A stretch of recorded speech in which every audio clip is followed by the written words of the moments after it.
The day my husband took me for a pregnancy checkup, he got a call from his old flame. Just a simple "I miss you."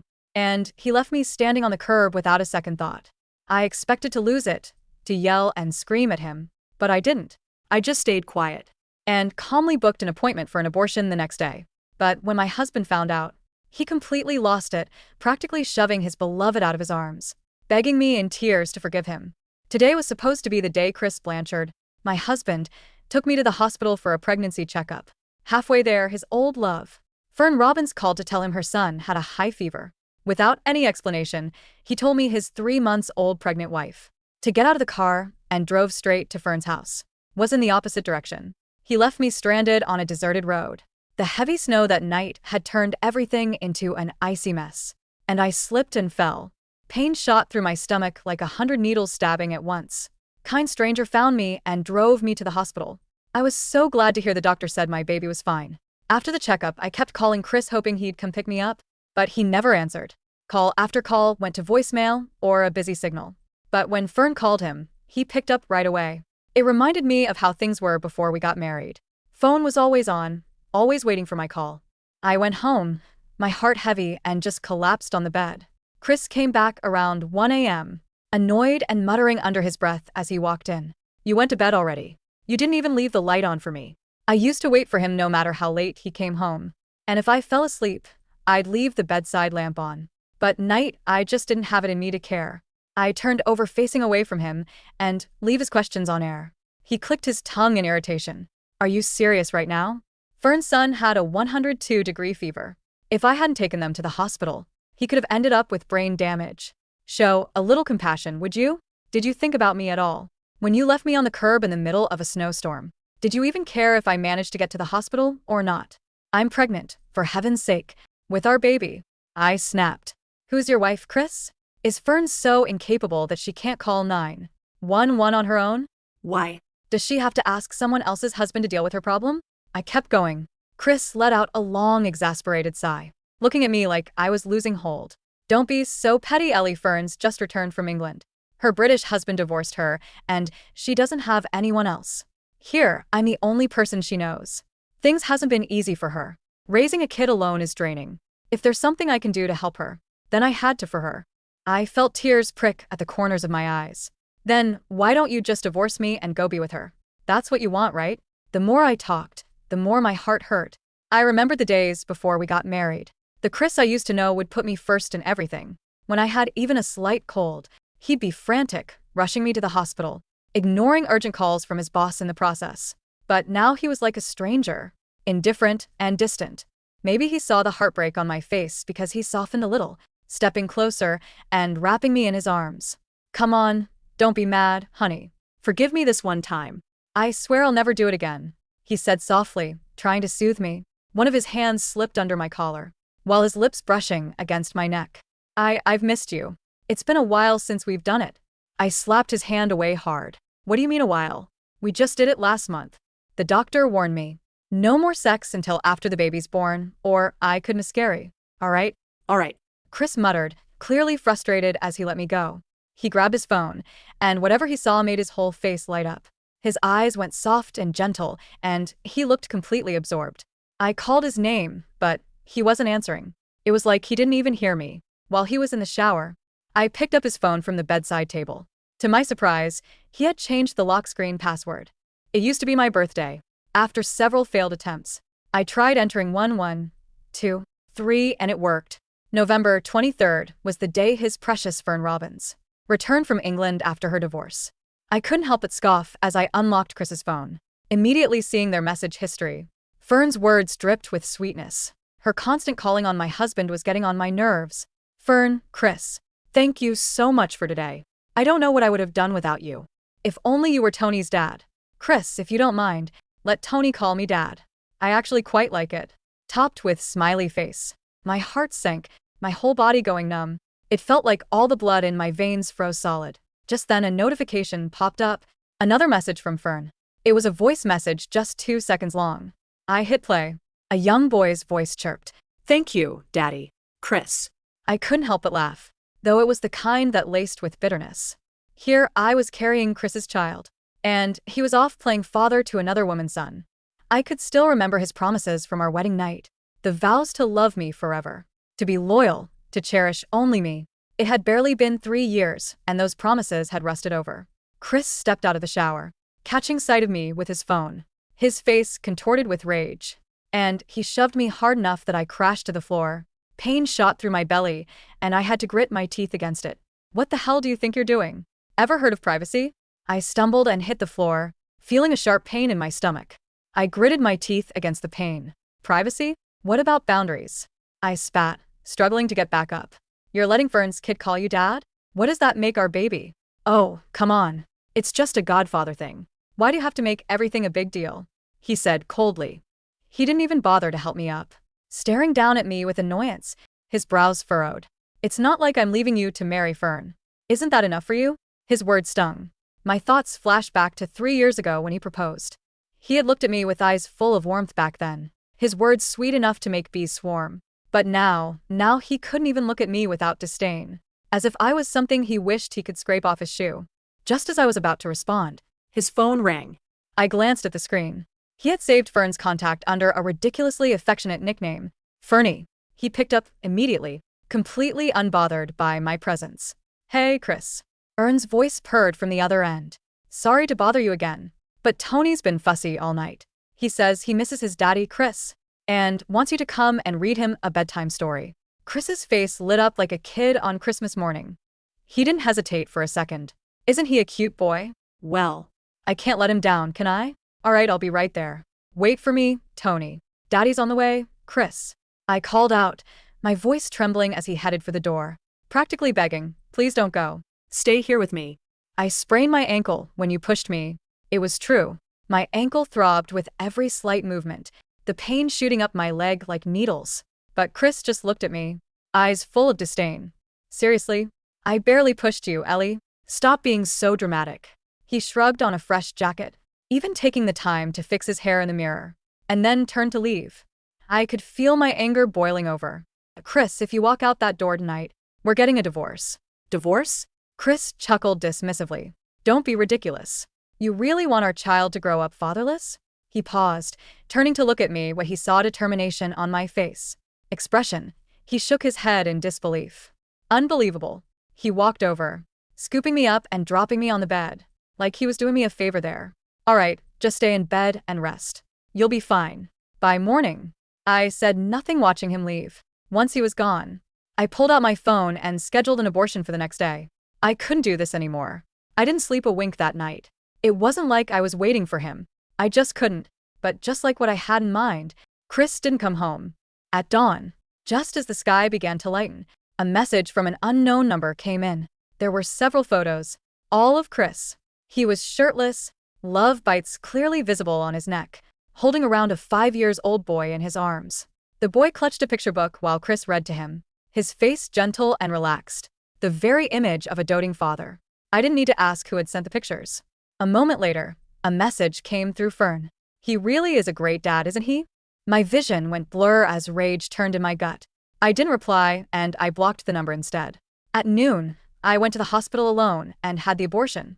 I decided to let go of Chris for good.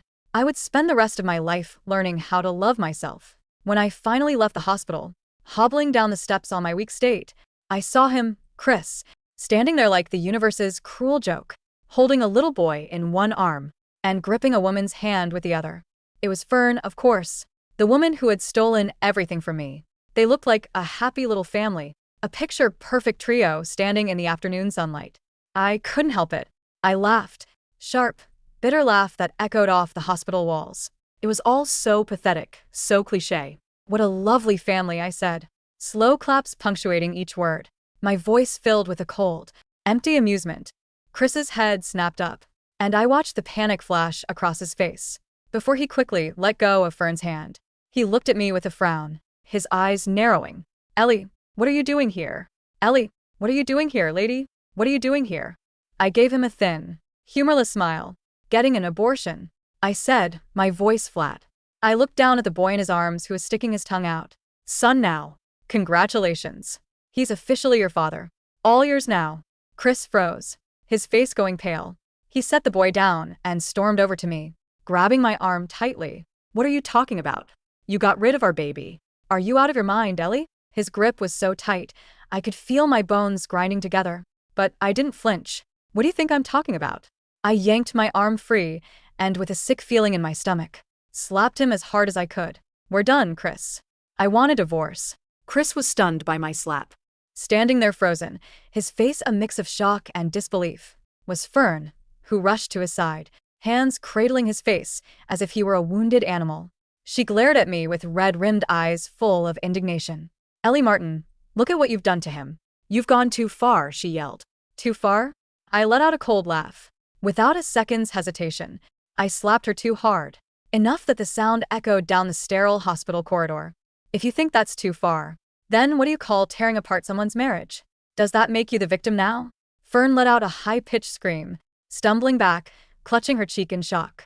Her son, who had been clinging to her side, jumped in front of her, arms spread wide as if to shield her. Don't hurt my mommy, you ugly witch, he shouted, his little face scrunched up in fury. I let out a bitter, humorless chuckle. A witch. If I'm the ugly witch, then your mom's the evil witch mistress, blowing someone else's husband away. Enough. Chris's voice boomed across the hallway. He stepped forward, fury flashing in his eyes. Why didn't I realize how crazy you are? The commotion we were causing had attracted a crowd of onlookers, all whispering among themselves. I caught a few snippets. Shameless homewrecker. Disgusting. And watched as Chris's face went beet red with embarrassment. He lashed out, kicking a potted plant at his feet, sending it crashing to the floor. Ellie, nothing ever happened between me and Fern, he shouted, pointing a shaking finger at me. She's right. You're out of control. I've been too soft on you. And this is the result I get. I pulled out my phone and opened the photos Fern had sent, the ones that proved his lies. I zoomed in and showed them to the crowd, making sure everyone saw the damning evidence. Take a good look, everyone, I said, my voice cutting through the tense silence. This is my husband, half naked at this woman's place in the middle of the night. Can you see those marks on his neck? Don't tell me they're mosquito bites. I raised an eyebrow, daring him to lie. There was an uproar. The hospital lobby froze. Dozens of eyes swung from the bright screen of my phone to Chris's pale, sweat-sheened face, and then to Fern, whose delicate, victims-only posture shattered in an instant. The silence was heavy, broken only by the hum of the overhead fluorescent lights and the distant beep of a heart monitor. You crazy bitch. Chris hissed under his breath, his hands shaking as he lunged forward to grab my phone. I didn't flinch. Before his fingers could graze the glass, a heavy hand clamped down on his shoulder. An elderly security guard, backed by a female nurse who had been monitoring my discharge, stepped between us. That's enough, sir, the guard snapped, his voice echoing through the corridor. You touch her again, and we're calling the precinct down the street. Ma'am, are you all right? I'm fine, I said, my voice steady despite the deep, hollow ache in my lower abdomen and the throbbing pain in my sprained ankle. I'm leaving. Ellie, wait. Chris tried to shove past the guard, but the crowd blocked his way. Whispers swelled into open disgust. Left his pregnant wife on the curb? And playing house with that woman? Look at the bite marks on him. Gross. Disgusting excuse for a man. Fern covered her face, her cheeks burning red, and tried to pull her son away. But Tony was screaming, kicking at the floor. Daddy Chris. Tell them to stop. Hit her. Daddy Chris. I didn't look back. Step by agonizing step, holding onto the wall for support, I walked out of the hospital doors into the freezing afternoon air. The chill bit at my face, but for the first time in 3 years, I felt like I could actually breathe. I flagged down a taxi, got into the back seat, and pulled out my phone. I didn't cry. The tears had burned away in the blizzard the night before. Instead, I dialed a number I hadn't called in 2 years. Maya Vance, my childhood best friend, and one of the top family law attorneys in the city. Ellie. Maya answered on the second ring, her tone instantly sharp with concern. Where have you been? I've been trying to reach you. Maya, I said, looking out the window as the snow-covered city blurred past. I need a divorce. I need it fast, I need it ruthless, and I need you to lock down every asset we have before he realizes what's hit him. There was a brief pause on the line, followed by the quiet click of Maya opening a legal pad. Tell me everything. By the time Chris realized I wasn't bluffing, I had already cleared the ground beneath his feet. When I arrived at our suburban home, I didn't collapse onto the bed as I used to. I called a professional moving crew, paid them double for an emergency rush job, and spent 3 hours packing every single thing that belonged to me. My clothes, my jewelry, my books, the antique furniture passed down from my grandmother, and most importantly, the financial records stored in the study Safe. Chris had forgotten one vital detail during his romantic crusade for Fern.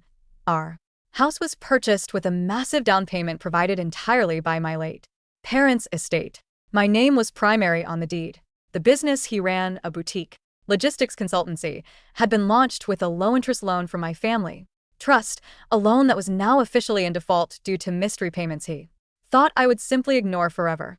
As the movers loaded the last box into the van, headlights cut through the twilight.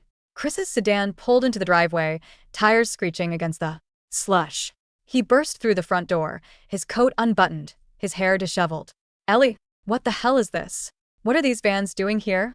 He stopped dead in the foyer. The house was half empty.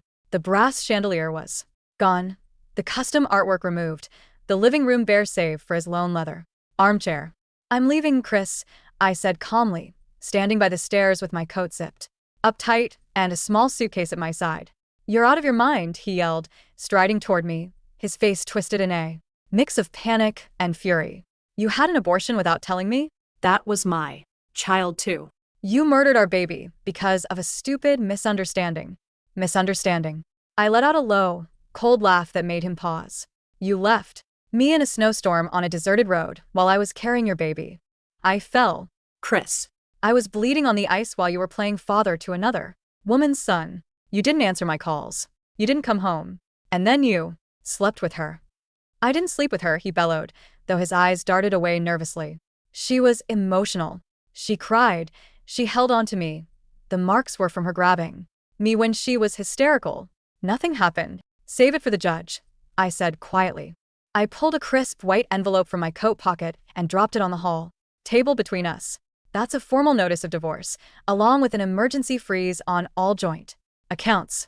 I've already revoked your access to the family trust's credit lines. You have 30 days to vacate this property before my attorney initiates formal eviction proceedings." Chris's eyes bulged. "Eviction? Eviction? This is my house. Check the deed, Chris." "It never was." I rolled my suitcase past him toward the door. He reached out to grab my wrist, but I turned on him with a look so sharp, so utterly devoid of warmth or pity, that his hand hovered in the air, frozen.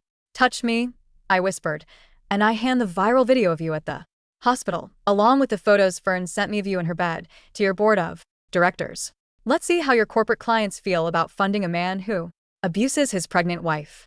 Chris went white as paper. His lips moved, but no sound came out. I pulled open the heavy front door, stepped out into the crisp evening air, and never looked back. For the first 2 weeks, Chris tried every trick in the book. First came the desperate phone calls, dozens a day, alternating between weeping apologies and furious rants. When I blocked his number, he tried emailing me, sending long, rambling letters promising that he would never see Fern again, that he would cut her off entirely, that he would take me on a trip to Europe if only I'd come home and stop this madness. I forwarded every single message directly to Maya. Then came the second phase, the harsh reality of living without my financial backbone. Chris had always enjoyed an extravagant lifestyle. He drove a brand new German sports car, wore tailored suits, and dined at top-tier restaurants, all quietly, subsidized by my income and my trust fund dividends. He had assumed that my devotion was permanent, a background fixture he could count on while he pursued the thrill of saving his childhood sweetheart. Without my money, reality hit him like a freight train. It didn't take long for Fern to move into the partially gutted house, with nowhere else to go, and her divorce settlement from England proving to be a complete lie. Her British ex-husband had actually cut her off due to her chronic gambling debts. She saw Chris as her ultimate safety net. I heard about what happened next through mutual acquaintances who were only too eager to share the gossip. Fern had expected a wealthy executive's lifestyle. Instead, she moved into an empty house with a husband whose bank cards were being declined at the grocery store. "Chris, what do you mean the platinum card isn't working?" Fern's voice echoed through the bare kitchen one rainy Tuesday night, her voice shrill as she tossed a stack of overdue utility bills onto the marble island. "Tony needs his private preschool tuition paid by Friday. They're going to give his spot away." Chris sat at the table, his head in his hands, staring at a stack of legal Notices. His company was struggling. Without the capital injection I usually arranged through my family's network, 2 major clients had pulled their contracts due to rumors of his personal instability. I don't have the money right now, Fern, Chris snapped, slamming his fist on the table. Ellie froze the accounts. She's suing me for back pay on the business loans. Do you have any idea how much pressure I'm under? Fern stared at him, her soft, delicate expression hardening into something cold and mercenary. Well, fix it. You told me you were wealthy. You told me you'd take care of me and Tony. I left my life in London for you. You didn't leave your life, Fern. You were broke and evicted. Chris roared, finally seeing through the fog that had blinded him for months.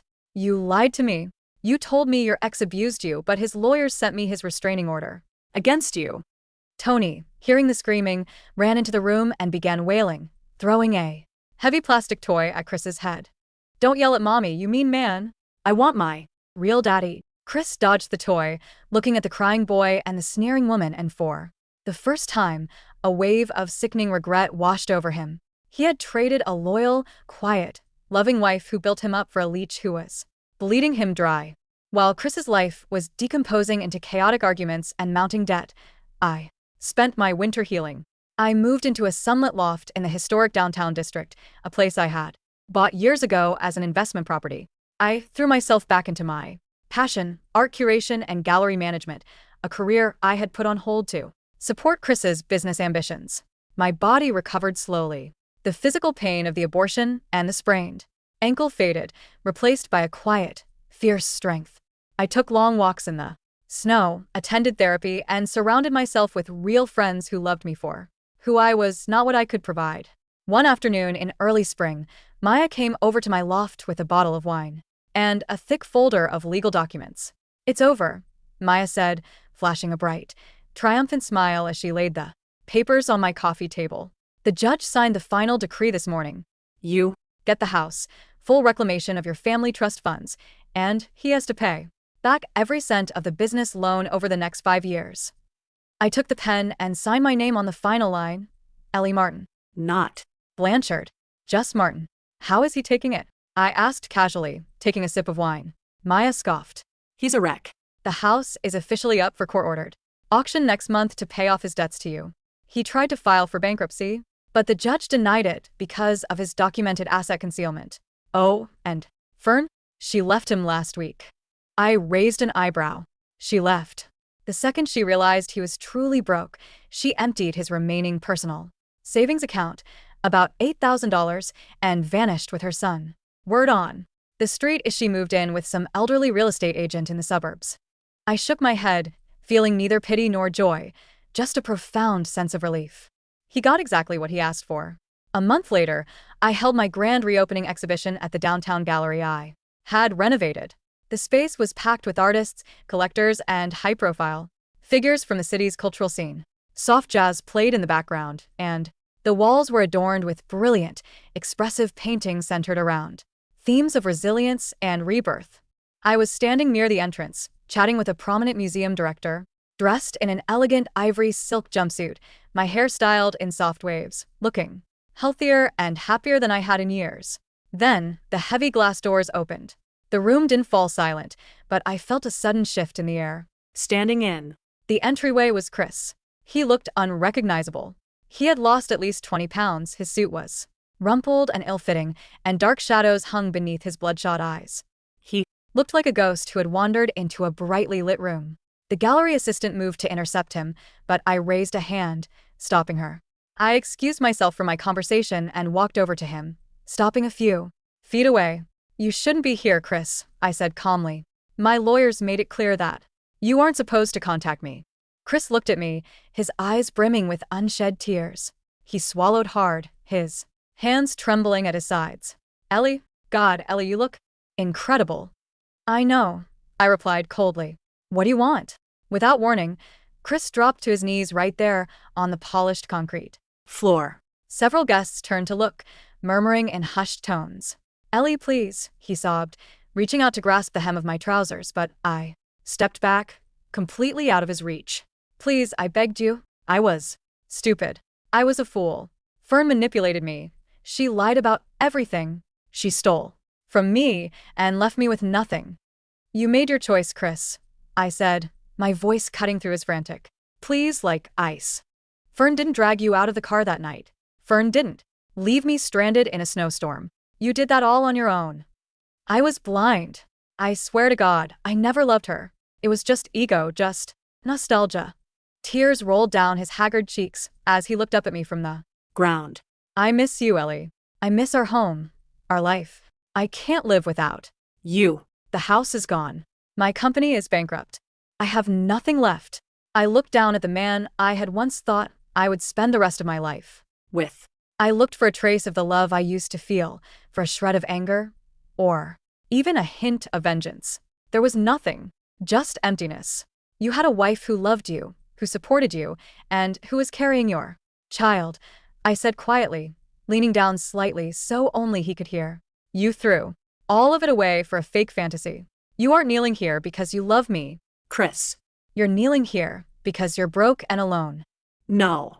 That's not true, he cried out, trying to catch my hand. Security, I called out softly. 2 tall guards immediately stepped forward, grabbing Chris by the arms and hauling him to his feet.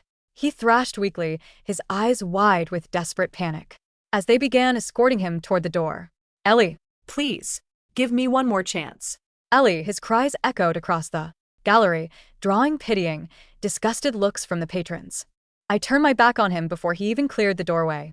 6 months later, the autumn air was crisp and clear as I stood on the terrace of my loft, holding a warm cup of coffee. The trees in the park across the street were ablaze with golden and deep red leaves. Life had moved on rapidly.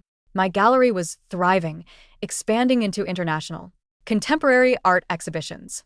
I had reconnected with old friends, traveled to Paris for an art fair, and finally built a life that belonged entirely to me, unburdened by someone else's fragile ego or hidden deceit. My phone chimed on the bistro table. It was a message from Maya with a news link attached. I clicked it. It was a local news report about a small-time financial fraud case. Chris Blanchard had been sentenced to community service and ordered to pay massive restitution after trying to falsify business accounting records to cover his debts. His reputation was ruined, his career in logistics permanently over. Another sidebar article mentioned Fern Robbins. She was currently tangled in a legal custody battle with her ex-husband's estate after attempting to forge trust fund documents in England. 2 people who deserved each other, trapped in the web of their own greed. I closed the browser, put my phone away, and took a deep breath of the cool morning air. There was no bitterness left in my heart. The snowstorm had passed long ago. The ice had melted, and the road ahead was wide, open, and beautiful. I smiled, took a sip of my coffee, and stepped back inside to start my day.